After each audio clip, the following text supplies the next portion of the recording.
Sejam muito bem-vindos ao Construindo Catedrais.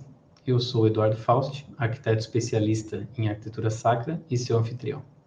Hoje falaremos sobre o Livro dos Monstros, capítulos 6 e 7, Judas Iscariotes e o Monstro Interno.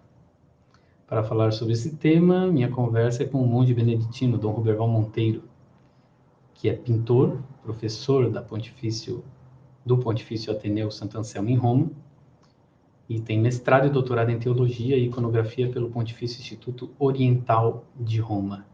Inscreva-se no nosso canal do YouTube, Arc Eduardo Fausti, e me segue lá no Instagram, no @FaustiArc, e no Facebook, no Arc Eduardo Fausti. Se você quiser se aprofundar um pouco mais, acesse o meu site, fausti.arc.br. Sem dúvida nenhuma, também Judas foi tentado.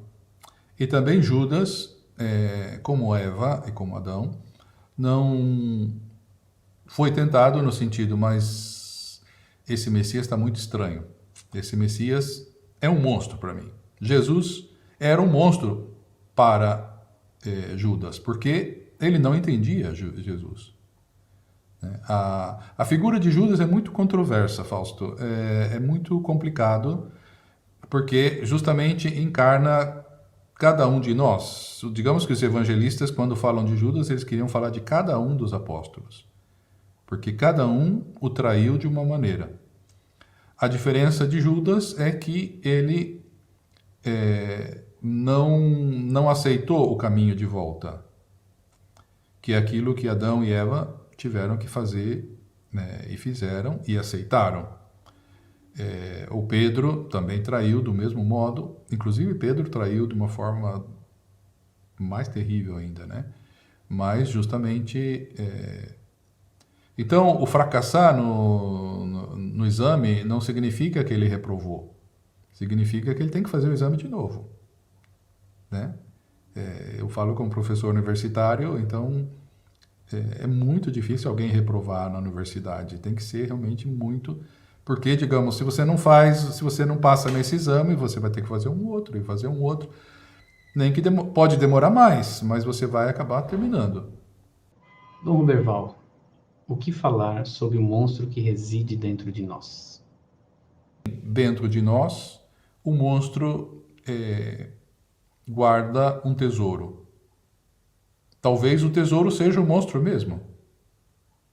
Talvez o tesouro esteja por detrás do monstro. E enquanto Jung vai chamar esse lado monstro nosso, a nossa sombra, aquilo que nós deixamos para trás, porque é selvagem, porque nos incomoda, porque não é controlável, porque não é socialmente aceito. Então, por exemplo, toda a nossa parte de raiva, por exemplo, é muito associada ao monstro.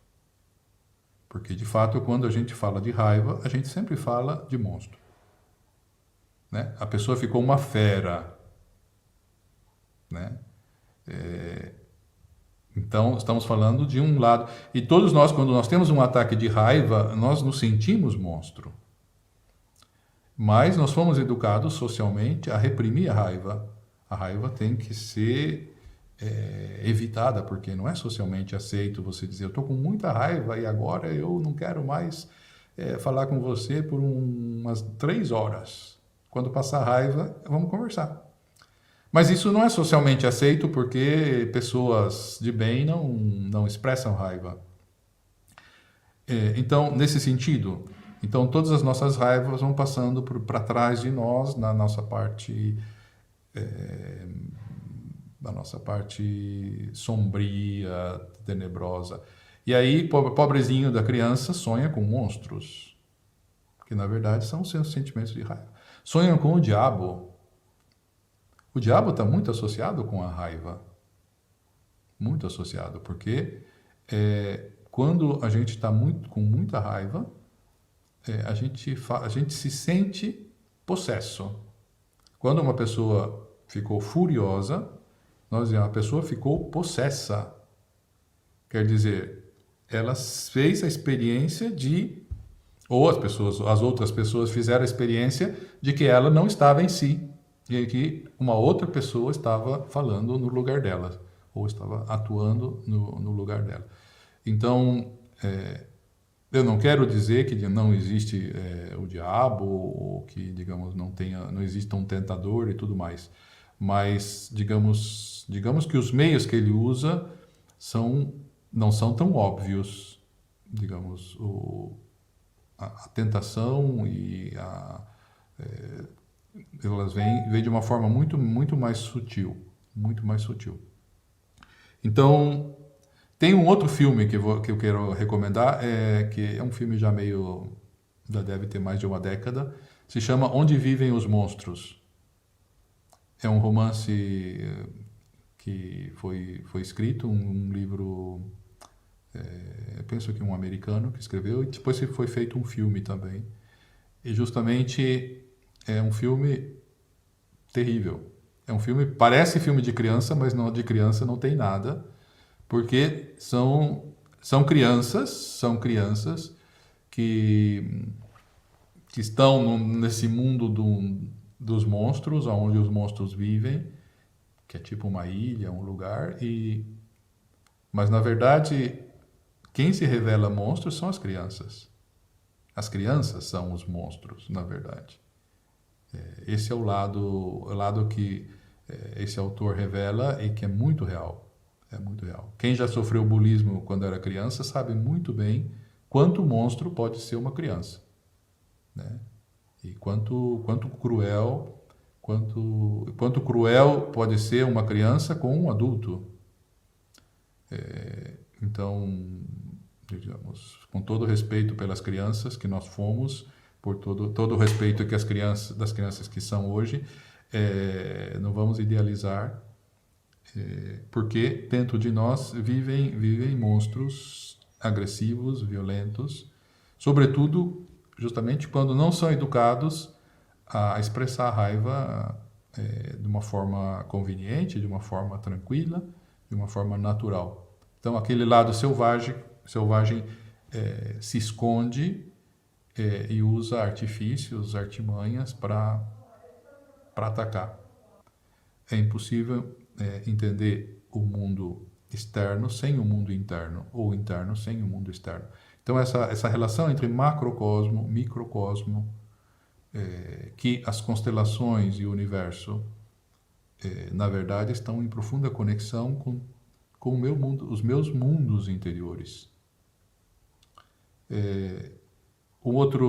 Eu recomendo muito entrar em um site holandês de um museu único que eu conheci há uns anos atrás, que se chama Micropia. Micropia. É um museu feito sobre as descobertas do mundo microscópico dos últimos 10, 15 anos. Então, são coisas muito recentes.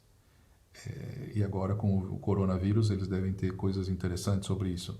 Mas ali, realmente, eu fiz algumas descobertas que me provocaram a vertigem. Porque eles mostram digamos, justamente um bichinho da pele humana. E aí a câmera é uma animação, mas é uma animação muito realista. E aí a câmera vai chegando perto desse bichinho e mostra a pele daquele bichinho. E na pele daquele bichinho tem outros bichinhos de diferentes raças. E aí ele vai focalizando e vai mostrando a quantidade da intensidade do microscópio. E na pele do bichinho. Então vai entrando de bichinho em bichinho, todos um invisível para o outro. Eles vão chegando a um mundo microscópico. Então são vários níveis que nós vamos entrando, sempre vivos. Mas é impressionante, é um abismo. Então, nós não só temos um microcosmo dentro de nós, mas cada bichinho desse tem um microcosmo dentro dele. Depois aquele tem um outro dentro dele. E um outro, como essas mamuscas, essas bonecas russas, né, que você tira, tem uma, depois dentro da outra tem outra, e dentro da outra tem outra. É um abismo de monstros, porque todos esses bichos, não tem nenhum bicho que não seja estranho. Tem bicho que tem muitas patas, tem bichos que tem... cada um vai ter a sua peculiaridade e a sua estranheza. E a sua função fundamental de manter a vida. Não só manter a vida dele, mas manter a vida do seu anfitrião. Como não sentir vertigem, né? É a mesma vertigem que a gente sente quando olhando o universo, a gente vê a grandeza do universo, mas olhando para dentro de nós mesmos, essa grandeza de sermos portadores de tanta vida, tantíssima vida, que me permite estar falando agora, nesse momento. Porque esses bichinhos estão fazendo a sua função. Se eles param de fazer essa função, meu pulmão não funciona direito, o meu coração não bate direito, o meu cérebro não funciona. E por isso os monstros que nós vamos encontrar na arte, sobretudo na arte dos templos, da China aos Incas, vão ser monstros que vão ser fascinantes. Eles vão ter um lado terrível, mas vão ter um lado belíssimo. Nós vamos ter monstros que sorriem. Monstros sarcásticos, digamos, né? Monstros de diversos tipos, de diversas qualidades, que vão, cada um com uma missão diferente, ajudar o homem a crescer, ajudar o homem a ser humano, e ser humano nesse sentido de ser integrado com o todo. Espero que esse livro dos monstros tenha ajudado vocês a entender um pouco deste lado não tão descrito da iconografia, não só cristã, né, como de tantas religiões, e que mostra a riqueza, né, das artes dentro da igreja. Dom Roberval, muito obrigado e nos vemos em breve. Obrigado, Fausto, pela oportunidade de a gente compartilhar aquilo que, digamos, fomos descobrindo pelo caminho, que ainda descobriremos.